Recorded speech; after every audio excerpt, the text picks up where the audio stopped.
তো ১০৪ জনকে নিয়ে এইভাবে পিকনিক করতে যাওয়া বাংলাদেশের মতো দুর্বল অর্থনীতির দেশের পক্ষে মানানসই নয়। প্রধান উপদেষ্টা ডক্টর মোহাম্মদ ইউনূস ১০৪ সদস্য নিয়ে পিকনিক করতে জাতিসংঘে গেছেন বলে মন্তব্য করেছেন বিএনপির স্থায়ী কমিটির সদস্য মেজর হাফিজউদ্দিন আহমদ।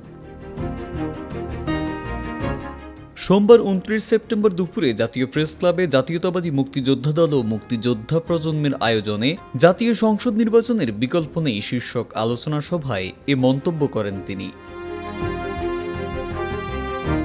তিনি বলেন, প্রধান উপদেষ্টা মাঝখানে একটা সফরে গিয়েছিলেন, সেখানে ৫৪ জনের একটা বহর নিয়ে গিয়েছিলেন, সেটা মোটামুটি গ্রহণযোগ্য, কিন্তু ১০৪ জনকে নিয়ে এইভাবে পিকনিক করতে যাওয়া বাংলাদেশের মতো দুর্বল অর্থনীতির দেশের জন্য মানানসই নয়।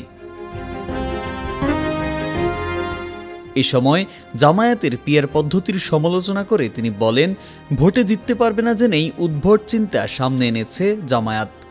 জনগণের রায়কে ভয় পায় জামায়াত। পিয়ার পদ্ধতি নির্বাচনী ইশতেহারে রেখে জনগণের কাছে যেতে পারে তারা।